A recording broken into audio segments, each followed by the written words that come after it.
Mi nombre es Raúl Uriarte y vengo en representación del grupo Collació Iñá, que ya tiene muchos años de experiencia y estadía aquí en Bélgica.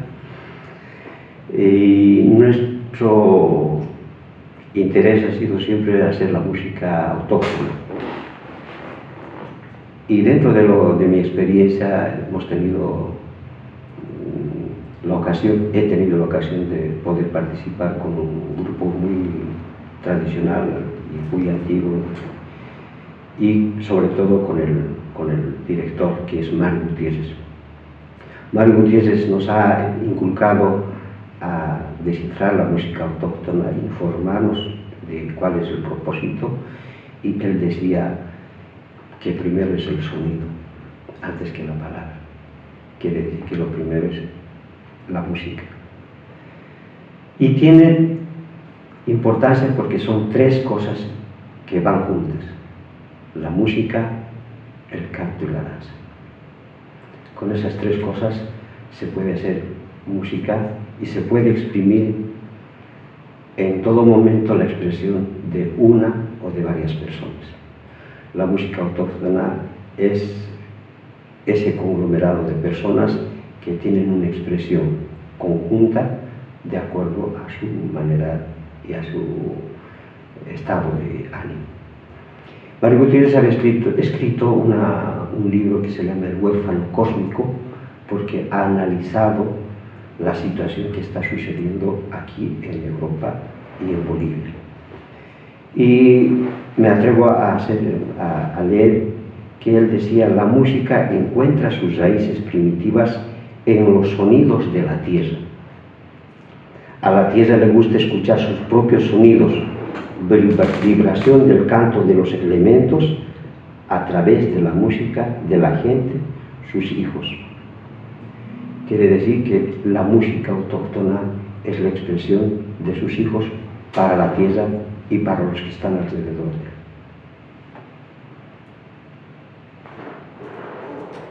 de él. Merci. Alors, vous pourriez peut-être aussi en français expliquer brièvement ce que vous avez dit. Bon, je m'appelle Raúl Uriarte, je suis le directeur du groupe Collació Iñá, qui en a joué longtemps ici en Belgique. Nous sommes des groupes qui surtout jouent la musique traditionnelle de la Bolivie, la musique autochtone. Mais on a eu une grande influence d'un personnage pour nous, c'est important, dans l'histoire de la musique, Mario Gutiérrez, qui a écrit un livre qui s'appelle L'orphelin cosmique. Et lui disait là que la musique, c'est l'expression de la terre, de ces enfants que nous sommes les hommes. Et parce qu'à la terre même, il aime écouter les vibrations, il aime écouter les sons de tout ce que c'est la nature. Ok. Et de quelle manière est-ce que vous avez apporté cette musique en Belgique? Et normalement, là-bas, on jouait déjà la musique autochtone, mais quand on est arrivé ici, on s'est rendu compte que c'était la musique traditionnelle qui attirait plus l'attention. Ils sont venus avant peut-être des autres musiciens, comme les musiciens argentins, les musiciens chiliens, qui sont apportés l'autre musique qu'on appelle la musique créole. C'est le mélange entre les instruments typiques et la guitare et le charango. Et quand on est arrivé ici, c'était une autre façon de s'exprimer, c'était la musique autochtone. Alors, plus qu'on était ici, plus on s'est rendu compte que c'était important, la musique autochtone, se montrer, parce que la musique autochtone se caractérise parce que c'est une musique pour être ensemble. Ça commence à deux personnes. On commence à deux, mais on ne peut pas jouer une personne. C'est impossible, parce que si on joue une seule flûte, n'a pas de son. Alors, pour commencer, c'est deux personnes, et après ils vont se joindre 4, 6, 8, 20, 40, et avec les tambours, tous ils vont participer. Ce n'est pas seulement 2, 3 qui sont en train de jouer, non, tous ils vont jouer et les autres ils vont danser. C'est comme ça une fête de la communauté. Tous ils vont participer. Et avec toutes les gens qui participent, est-ce qu'il y a une différence entre les différentes personnes qui participent et leur place dans la musique? Et normalement, oui, c'est l'expérience aussi. Dans la musique autochtone, nous devons avoir les gens qui sont plus âgés, le respect surtout pour eux, parce qu'ils savent bien, ils sont de l'expérience. Et les gens, ils vont jouer les instruments et un petit, il va participer aussi avec la musique, mais il ne peut pas avoir un instrument grand, il prendra un petit instrument. Et comme ça, c'est la musique qui c'est répétitive. Parfois c'est monotone. Non, on répète, on commence déjà à savourer la musique. C'est-à-dire, on commence à avoir une transe. À un certain moment, nous sommes une énergie. Et ça, c'est la musique autochtone. Et est-ce que selon vous, il y a une grande différence entre la manière dont la musique est transmise ici et en Bolivie? Et aujourd'hui, oui. Aujourd'hui, il a la musique. Il a une différence aussi. Il a la musique de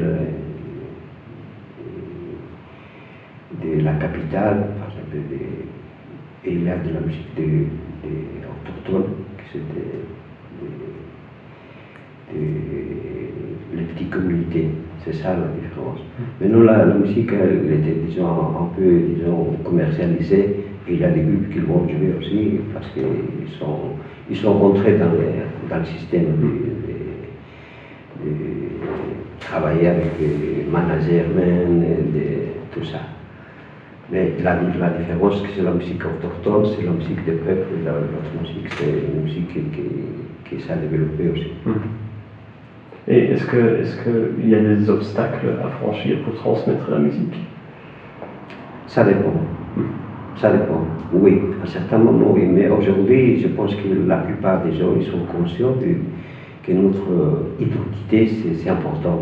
Et c'est à travers de la musique qu'on peut dire, voilà, nous sommes comme ça. Et on est dans la terre, on joue de la musique autochtone, mais quand nous venons ici, c'est aussi dire, voilà, nous sommes en train de jouer la musique autochtone, mais nous sommes fiers parfois de jouer la musique autochtone. Est-ce que vous pourriez parler un peu des différentes danses et mélodies autochtones et de leur place dans la communauté ou à quel moment certaines mélodies sont utilisées? Par exemple, il y a la musique des Cantus. Cantus, il vient de la région de La Paz, où est-ce qu'ils sont les médecins itinérants, les Callahuayas, qui s'étaient reconnus comme patrimoine culturel pour la UNESCO aussi. Et c'est des gens qui commencent déjà à partir d'un côté à l'autre côté pour soigner les gens, c'est les médecins. Alors, pour le départ d'un Callahuaya, ils vont faire une fête. Et là, ils vont jouer les cantus. Et on joue quand le soleil commence à sortir. Et c'est l'énergie que nous devons jouer ensemble pour que la personne qui part, parce que c'est une mission qu'il va accomplir, c'est une mission peut-être de 3-4 mois qu'il va partir ailleurs, il va donner de certains médicaments, mais il va cuire aussi, il va prendre aussi de certaines connaissances, et c'est comme ça qu'il vient, qu'il retourne aussi. Et c'est la région de Charazani en Bolivie, c'est une région importante, et là-bas on joue la musique cantus, que c'est très, très important pour la communauté. Et est-ce que le moment à laquelle ces musiques sont jouées, est-ce que c'est lié à une certaine période dans l'année, par exemple? Oui. Mario Gutiérrez avait dit que la terre se lève écouter la vibration de ses enfants. Et nous devons remercier, nous devons avoir la permission de la terre si nous devons faire quelque chose. Et c'est ça, pour faire la semence, nous devons être ensemble, demander la permission à la mère terre parce qu'on était en train d'utiliser. Et quand il y a les fruits, c'est-à-dire qu'on a la récolte, nous devons aussi remercier la terre qui nous a donné le soleil, tous les éléments. Ce n'est pas seulement la terre, tous les éléments, le vent, l'eau, le soleil. Oui, est-ce que quand la musique est jouée ici aujourd'hui, est-ce que les musiciens sont encore toujours conscients de ça, de ce rôle de la musique? Non, je ne pense pas. Bon, la musique, parfois oui, mais ça dépend. Nous devons avoir une ambiance spéciale, nous devons être conscients, nous devons être ensemble. Et la plupart, on n'est pas ensemble, on n'habite pas dans un petit village, on habite dans des grandes villes, par exemple Bruxelles, Paris, tout ça. Et la rencontre, c'est un joie de jouer, mais ce n'est pas la même expression que là-bas. Est-ce que vous, si on parle de certaines danses, par exemple les caporales, à quelle chanson ou auteur est-ce que vous pensez alors les chansons les plus anciennes que vous liez? Et pendant la colonisation, ils sont arrivés les frères africains comme esclaves. Et à l'époque, le sergent de Potosí, c'était le plus riche, ils demandaient de la main d'œuvre.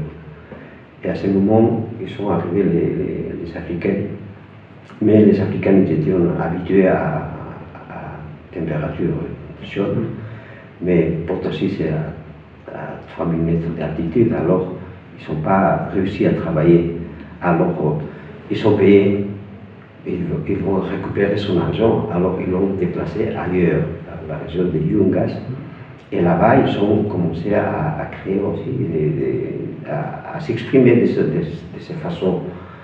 Mais pendant l'esclavage, il y avait un chef, un caporal qu'on appelait. Le caporal qu'il avait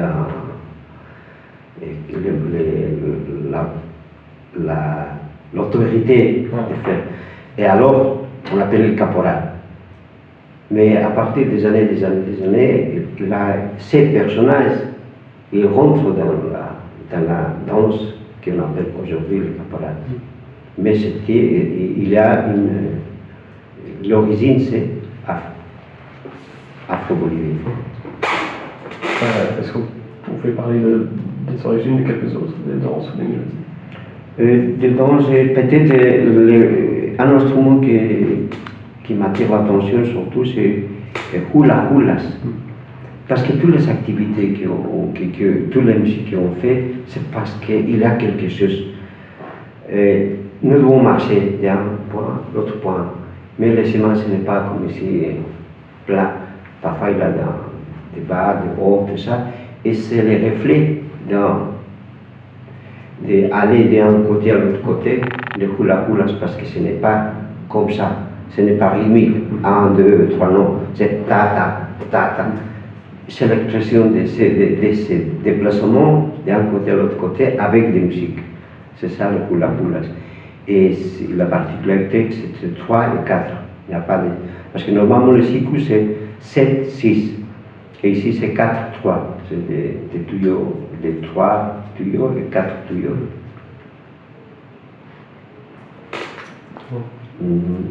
Après, la morenada aussi, c'est la même chose.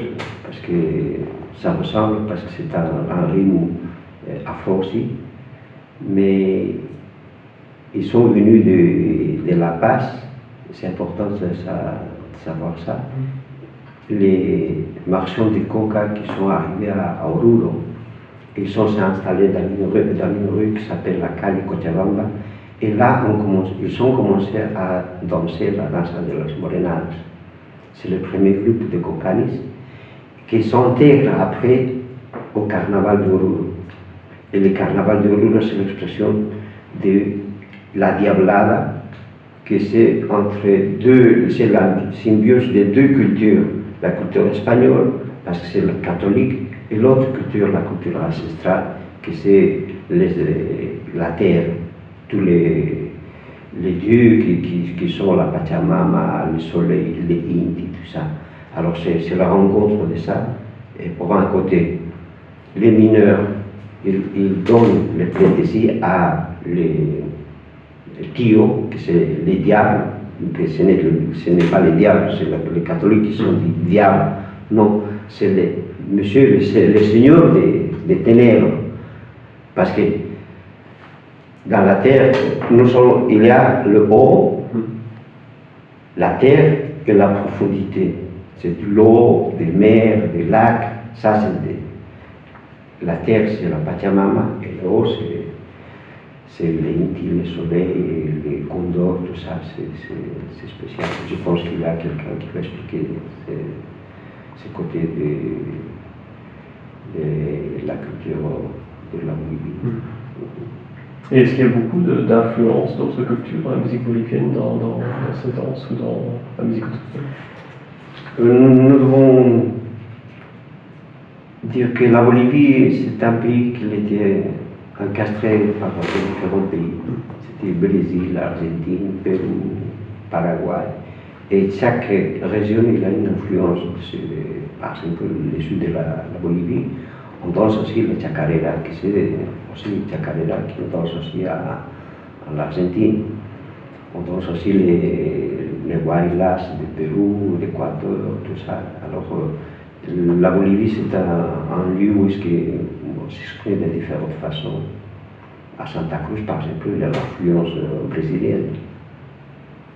Mais chaque région, il y a aussi sa caractéristique. Parce que parfois on dit, bon, la région de l'Amazonie, il y a aussi sa musique. Il y a aussi ses danses aussi. Parce que c'est rien à voir avec la danse au plateau. Et la région du ballet aussi, il y a une caractéristique de musique et de danse aussi. C'est pour ça qu'il se riche, la Bolivie se riche en musique et danse. Et est-ce que dans certaines régions, est-ce qu'il y a certains rythmes qui sont liés à certaines régions, par exemple? Moi, je pense que les rythmes, c'est important parce que les rythmes, c'est ton cœur qui bat.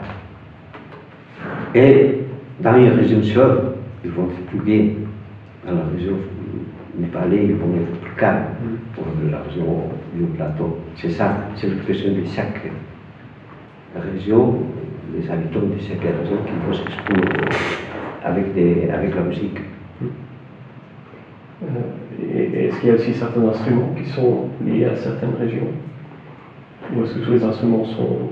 Moi, je pense que les instruments les plus typiques, c'est les instruments les flûtes. On peut appeler les pífanos, par exemple. Ça, c'est des pífanos. Et on joue aussi dans la région de Santa Cruz, la région de Beni, la région de l'Amazonie. On joue aussi certains instruments. Et les instruments qu'on joue dans le plateau, c'est toute la famille des sicus et des flûtes aussi. Parce que chaque instrument est une famille de différentes tailles. Oui, normalement c'est ça. Parce que normalement tous les flûtes, ils sont des grandes flûtes, des moyennes et des petites. Et dans les autres instruments aussi. Parfois il y a deux messieurs, par exemple, il y a petit et plus grand. Ça c'est pour donner l'harmonie de la musique. Est-ce qu'il y a une grande différence dans la technique des différents instruments? Oui, la différence c'est que chaque personne s'exprime de sa façon.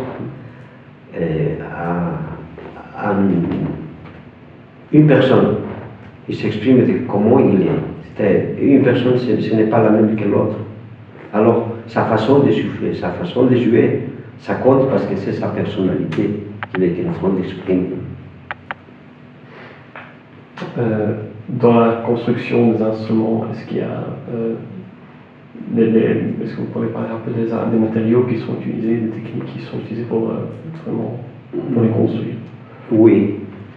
Les instruments que nous jouons, c'est fait pour un maître constructeur d'instruments. Chaque petit village, il y a un constructeur d'instruments. Et ce constructeur, il va le faire son instrument à sa façon. Peut-être ici on dit mi ou la caron. Non, là-bas ce n'est pas comme ça. Chaque petit village là se caractérise parce que le constructeur, il va construire à sa façon, peut-être plus petit, mais ça va être dans l'harmonie de la communauté. Par exemple, il y a des communautés qui sont plus gaies, alors les instruments ils vont être en fa. Mais les plus tristes, ça va être en ré, c'est plus grave et plus aigu. Les aigus ils sont plus des fêtes, les graves ils sont plus des tranquillités. Et parce que vous parlez maintenant des notes, est-ce que quand on transmet la musique, c'est plutôt par la théorie, le nom des notes, ou est-ce que c'est plus la pratique qui est transmise? Et la musique autochtone, on transmet de génération en génération. Parce que c'est les enfants qui vont écouter, d'abord ils vont écouter, ils vont participer, ils vont apprendre les mélodies, et après, ça serait le rôle d'être social dans la communauté. Mais là-bas, il n'y a pas une école. C'est toutes les activités, c'est la communauté qui participe, c'est les enfants, ils sont déjà là, ils vont apprendre d'abord à écouter, à mémoriser les mélodies, et après ils vont prendre les instruments pour jouer, et après ils vont intégrer le groupe. Est-ce qu'il y a eu une évolution dans la manière, dans la construction des instruments? Oui, parce qu'ils sont venus un groupe de musique d'Italie qui s'appelle Trécito de los Andes. Alors ils ont commencé à avoir des connaissances, étudier de la musique, et ils ont emporté la machine pour accorder. Alors on a commencé par là, il faut accorder à la 40, et de cette façon aujourd'hui la plupart des groupes ils vont jouer à mi ou à la 40. Mais pour expliquer la différence entre la musique de la communauté et la musique des villes, ça ressemble, mais il a chacun son caractéristique. Et est-ce qu'en transmettant la musique d'une manière orale, avec la pratique, est-ce que la musique évolue dans le temps? Et qu'est-ce que ça veut dire évoluer? Je pense qu'évoluer, ça veut dire être plus technique, tout ça, mais je ne pense pas, non. Ça doit être, disons, tel comme tu le sens. Tu peux le sentir dans ta musique, mais ce n'est pas une évolution parce que tu es en train de jouer comme les autres. Disons, mettre à haut niveau, ce n'est pas l'évolution. C'est répéter la même chose et sa façon de jouer, ça va donner, disons, son expression. Je pense que c'est ça. Parce qu'on peut dire évoluer, améliorer, peut-être à niveau technique, mais à niveau sentiment. Non, ils sont s'éloignés. À niveau sentiment, on joue comment on sent. Oui, je voulais surtout dire, j'aurais plutôt dire changer au lieu d'évoluer. Je voulais dire, c'est là un changement dans le temps, si les mélodies changeaient ou les rythmes changeaient, s'ils sont transmis. Et je pense que dans la composition, toutes les mélodies vont rester dans le même siècle. Et il y a des mélodies qui vont rester pour toujours, parce que c'est une façon d'exprimer. Par exemple, dans la musique, il y a toujours un commencement à la fin. Ça ne va pas changer, ça va rester la même chose. La mélodie même, ça peut changer. Parfois, il y a des gens qui vont faire des compositions musicales à sa façon. Est-ce que tu peux encore faire les chansons? D'abord, je voudrais vous remercier pour votre présence ici aujourd'hui. Je me permets d'intervenir pour vous poser certaines questions. Ma première question serait quel a été votre premier contact avec la musique autochtone en Bolivie? Est-ce que c'est vos parents qui vous ont transmis cette musique C'est quelque chose que vous avez appris vous-même par la famille? Comment ça se passe? Et pour moi, la musique autochtone, c'est une chose spéciale. Quand j'étais petit, à l'âge de 4 ou 5 ans, on habitait dans Kolkiri. C'était un village minier. Alors, on habitait d'un côté, il y avait le centre, il y avait l'autre côté. C'est-à-dire qu'il était entre deux montagnes. Le centre, c'est la mine de Kolkiri. Et quand j'étais petit, 4 ans, j'ai entendu la musique. Une musique qui m'attirait l'attention. Et j'ai entendu, et j'ai vu au loin qu'il y avait des musiciens qui sont venus pour faire le marchand, c'est-à-dire pour vendre ces marchandises. Et j'ai entendu de retourner à sa communauté. Et à ce moment, le petit, il était attiré pour la musique autochtone, pour la musique traditionnelle. Et je pense que c'était les Tarkas, ou peut-être les Pinkilos. Mais à partir de ce moment, ça m'a inspiré quelque chose, ça rentre comme, je ne sais pas comment expliquer, mais à ce moment, quand j'étais petit, ça m'a frappé, vraiment, et pour la vie. Est-ce qu'à partir de ce moment-là, de votre premier contact avec la musique autochtone, comment vous avez appris à jouer des instruments? Est-ce que c'est d'une manière, vous avez écouté la musique, ou c'est quelqu'un qui vous a guidé? Comment ça s'est passé? La musique, moi j'ai commencé à l'école. À l'école, il y a les activités pour fêter la maman, les fêtes des prêts, tout ça. J'ai commencé à jouer la guitare. Et après le charango. Mais après, je suis intégré à un groupe de musique traditionnelle. Et à ce moment, ça revient. Et c'est comme ça qu'on est venu ici. On est venu en Belgique en jouant la musique, une partie de la musique traditionnelle, la musique autochtone. Avec, quand je suis venu, on a enregistré des disques et tout ça, mais en se rappelant de l'existence de la musique autochtone. Parce que à ce moment, c'était important de transmettre aussi notre musique, parce qu'à ce moment, ce n'était pas bien connu, la musique autochtone. Et on a commencé à se rendre compte que c'était important de montrer et de jouer la musique autochtone. C'est très intéressant ce que vous dites, parce que mon premier contact avec la musique autochtone, c'est justement lorsque j'avais peut-être 6 ans. Et c'est lorsque je vous ai vu jouer au fait avec Collectionnel pour ma grande place. Donc c'était mon premier, comme vous dites, je suis resté émerveillé par la musique, les rythmes. J'ai ressenti mon pays en étant petit, en étant très loin. Maintenant, je sais qu'à l'époque, par exemple, dans tout le groupe, pour moi, c'est des personnes âgées. Je vais dire plus grand que moi, j'avais que 6 ans. Mais il y avait, par exemple, je me rappelle Gonzalo, qui était très jeune, qui jouait de la musique également.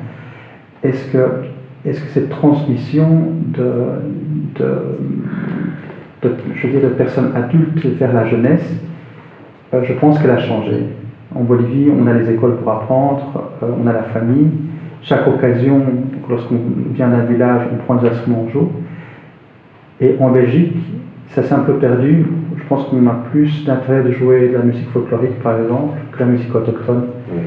Quel est le conseil que vous pourriez donner pour que les jeunes puissent avoir de nouveau ce rapprochement avec une musique antérieure à la musique folklorique, qui est l'essence de toute musique en Bolivie? Moi, je pense que tu as eu la chance, peut-être nous avons eu la chance de que Miguel, il est attiré pour la musique. Et c'est ça, la musique autochtone. Il vient de génération en génération. Tes enfants, ils sont en train d'écouter la musique à la maison. Et c'est ça la transmission de génération en génération. Et ici en Belgique, on n'a pas la chance de ça. Parce que les enfants, ils vont intégrer les écoles, ils vont s'éloigner. Mais notre but, notre travail, c'est de faire connaître, de faire quelque chose pour donner l'envie d'écouter la musique ancienne, la musique ancestrale. Parce que ce n'est pas seulement... il y a quelque chose de logique, parce que ça doit être un message. C'est là. Donc, au-delà de la structure, au fait, qu'il devrait y avoir, donc la structure, comme on le disait, l'école ou la famille, donc il faut aussi le fait que la personne accepte son identité, ses racines, pour qu'il puisse à ce moment-là entrer en contact avec la musique autochtone. Mais ma question est, est-ce que justement le fait que la musique autochtone soit restée telle qu'elle était originellement, je veux dire, comme elle est jouée en Bolivie, est-ce que ça, c'est pas quelque chose qui va freiner l'apprentissage ou l'intérêt que les jeunes pourraient apporter? Par là, je veux dire, par exemple, il y a plusieurs discours au sein de la communauté bolivienne de musiciens, le fait de la transmission orale, on voit que cette transmission n'existe plus. Est-ce qu'une transmission écrite, à ce moment-là, serait plus opportune ou pas? Ou c'est quelque chose qu'on doit maintenir, la transmission orale, quelque chose que vous estimez qui est important, primordial et que on ne doit pas s'éloigner? Oui, je pense que c'est important le témoignage que nous devons faire parler et que les gens ils vont nous écouter. Et le message, c'est ça. C'est de dire, bon, nous avons une richesse, notre musique. Et nous sommes comme ça. Parce qu'il y a un mot en quechua, et en aymara, ajina. Et en aymara, c'est ukamao. C'est comme ça. Nous devons accepter comme ça la vie. Il y a des petits problèmes, il y a aussi des joies, mais c'est comme ça. Parce que nous sommes des êtres en passage. On ne va pas rester longtemps. Et si nous devons partir, nous devons donner quelques indices à les générations qui viennent pour s'accepter, pour continuer. Okay. Puis j'aurais simplement peut-être jouer un jeu. Je vais vous donner par exemple des noms d'instruments, de hymnes, et si vous voulez me donner peut-être dans votre expérience personnelle, si vous pourriez lier ça à une chanson, un auteur ou une époque. Ça peut être très bref comme ça, si peut-être. Jouer au... je veux dire par là, on va faire comme un jeu, je vous dis par exemple Tarkas, et vous me dites à ce moment-là à quelle chanson ça vous fait penser, à quel auteur, ou simplement à quelle époque, ou quel endroit. Peut-être commencer par exemple à Moseño. Moseño, c'est Oruro, c'est la région de Oruro. Il vient dans mon mémoire, mon imagination, voir les gens qui sont en train de jouer et les femmes danser et avec ces fleurs, avec ces fruits, pour aller jusqu'à un lieu où est-ce qu'ils vont faire la fête. Et ça, c'est comme on appelle les ticanchas. On arrive pour donner, pour mettre à tous les animaux dans les carnavals, on met des couleurs, on dit tu es existant, tu existes aussi, et tu es habillé, c'est la fête de toi aussi. C'est pour ça que la ticancha, c'est fleurir, c'est comment on dit, fleurir, à le mettre, et avec la serpentine, le mystère, c'est une joie. La joie parce que le carnaval, c'est aussi, ce n'est pas seulement le carnaval bon, on a parlé du carnaval de Oruro, mais c'est les remerciements à la mère terre, parce que c'est le moment de la récolte. Et ça, c'est le carnaval. Et à ce moment, tous ils vont partir, tous ils vont être bien. Et si je vous dis, par exemple, Hachasiku?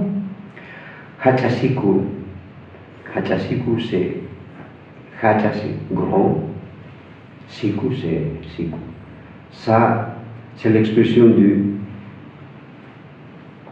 d'un événement qui vont faire, par exemple, ils vont aller, généralement le Hachasiku vient de La Paz aussi, et c'est de la région de Sorata. Là, ils vont jouer, je me rappelle, ils vont arriver de différents lieux avec les Hachasiku. Ils vont arriver, tu t'entends là-bas, d'un côté, de l'autre côté, de l'autre côté, ils sont en train d'arriver les hommes pour la fête. Et ça, c'est l'expression de moi, je suis présent. Moi, je suis là. Parce que je vous entends, en fait, il y a toujours, c'est lié à un voyage. La musique accompagne, en fait, vraiment. Toujours, toujours, même les charangos. Parce que les charangos, aujourd'hui, on joue comme ça. Mais avant, les charangos, c'était. Je fais ça un exemple, par exemple. Avant et aujourd'hui, il a la musique, tu le mets dans ton. Et tu marches. Mais là-bas, à l'époque, il n'y avait pas ça. Alors, il avait un instrument, le charango. Il se mettait derrière, il était en train de marcher. Mais il voulait écouter la musique. Mais il ne peut pas écouter. Il va le faire, cette musique. Il va jouer, il va marcher. Et c'est comme ça. C'est la musique les charangos, à un certain moment, c'était la musique pour accompagner. Aujourd'hui, bon, ça a commencé déjà à développer, et maintenant on fait des concerts de charango, tout ça, c'est ok. Mais chaque instrument, il a une vie. La musique est très liée au fait à la personne, en fait, à la festivité. Oui. Maintenant, le même jeu, mais un petit peu plus spécifique, et avec ça j'arrête. Lorsque je vous dis des noms, et si vous voulez bien vous rappeler la musique, le nom de la chanson, la plus ancienne qui vous vienne en mémoire. Par exemple, Morenada. Morenada, je me rappelle, quand j'étais petit, j'étais en Oruro, c'est l'expression de cocaïne. C'est la façon de danser avec sa matraque. Et l'avant la rue où il avait des vendeurs de cocaïne. Mais pour les carnavals, c'est le rassemblement de tous les côtés, tous les lieux qui venaient pour danser et pour jouer la morenada. Et la morenada, nous sommes de Oruro, on a des respects, parce que c'était les gens de Humala, de la région de Potosi, qui sont venus à faire le commerce de la coca. Est-ce que vous vous rappelez si à l'époque c'était avec des instruments de cuivre ou c'était des instruments autochtones? Quand j'étais petit, j'ai entendu déjà la musique de cuivre. Mais la musique autochtone, la musique de los tobas, par exemple. Los tobas, aujourd'hui ça appartient au carnaval de Oruro, c'était avec deux petites flûtes, un tambour et un platino. 4 musiciens ou 5 musiciens qui étaient en train de faire la fête de carnaval pour faire danser los tobas. Ils viennent de la région de Chaco avec des flûtes, des petites flûtes. Aujourd'hui, los tobas, c'est une autre chose, c'est les instruments de cuivre qu'on joue. Mais ça a commencé los tobas avec des petits flûtes. Et lorsque je vous parle de caporales, est-ce que vous pourriez me dire une chanson antérieure à la chanson, je suis certain que vous la connaissez, San Benito? Antérieure, avant cette... Avant, dans le carnaval, il y avait los negritos del pagador. Ça a commencé là-bas, parce qu'il y avait des gens avec les vêtements blancs, avec des tambours et des chants. C'était seulement los negritos del pagador. Vous vous rappelez d'un chant, par exemple C'est los negritos del pagador, je ne sais pas, peut-être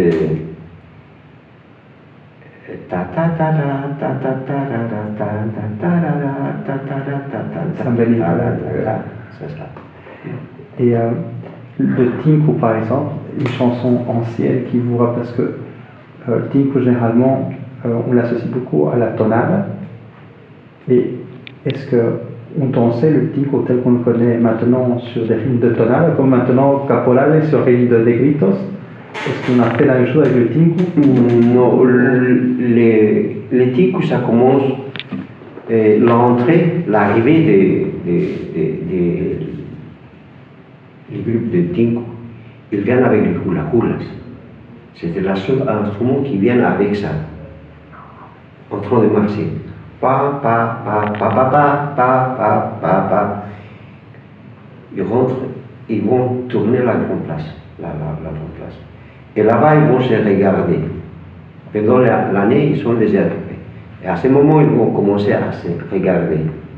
Et à dire, bon, voilà, on va se battre, mais pas jusqu'à la mort. On va se battre 3, 4, et comme ça, on va donner quelque chose à la terre. Mais là, c'est le tinku rituel, mais lorsqu'on le transpose au tinku folklorique, par exemple, c'est deux rythmes qui sont complètement différents, dans lesquels, même au niveau des rythmes, on ne trouve pas de corollaire. Les rythmes de tinku, ça vient de ces moments, disons, les rituels qui sont amenés, les folklores boliviens, los de Bolivia, qui aujourd'hui ils ont commencé à jouer, parce que le tinku, ça a commencé avec une voix féminine. Mais c'est un monsieur qui chantait la voix féminine. Et ça, ils ont commencé avec ces styles de musique, los tinkus. Et une dernière question, la Diablada, parce que je dis Diablada, quelle est la chanson qui vous vient en... Ah, la traditionnelle, la Diablada, et avant ce n'était pas comme ça, les diablos ils étaient pas comme aujourd'hui bien habillés, il y avait seulement des capes et des bottes et de ça, mais c'est la danse qui se comptait. Ils sont en train de danser 3, 4 jours. Mais avant, jour avant de la Diablada et la rituel, ça on ne sait pas, bon, peut-être aujourd'hui, mais dans tous les mines, il y avait un sacrifice, il y avait une fête pour les seigneurs de las tinieblas. Après, c'est la fête du carnaval. Mais avant, il y avait la chaya, parce que c'est à l'intérieur de la mine qui récoltait les minéraux. Et c'est le lieu de travail. Et alors, à ce moment, il va rentrer, faire un rituel pour remercier al Seigneur de las Tinieblas. Je pense simplement vous remercier de nouveau pour votre interview, vous remercier pour tout l'apport aussi, la culture que vous avez apportée ici en Belgique, parce que si on connaît maintenant la musique autochtone, je pense que c'est grâce à vous, grâce au voyage que la musique autochtone a fait de la Bolivie jusqu'en Belgique. Et si je peux me permettre, au nom de tous les enfants qui vous ont vu jouer à la Grande Place, vous remercier pour ce grand apport. Oui, je pense que c'est important aussi d'avoir un petit message pour toute la jeunesse et remercier disons, les gens qui sont en train de continuer avec la musique et la diffusion de la culture bolivienne, que c'est très important pour nous, c'est important, parce que c'est une expression d'un peuple. C'est notre musique, c'est notre danse, c'est le rôle que vous étiez en train de faire, c'est de transmettre. Et ça, c'est important aussi. Merci beaucoup d'avoir accordé ce temps pour poser quelques questions.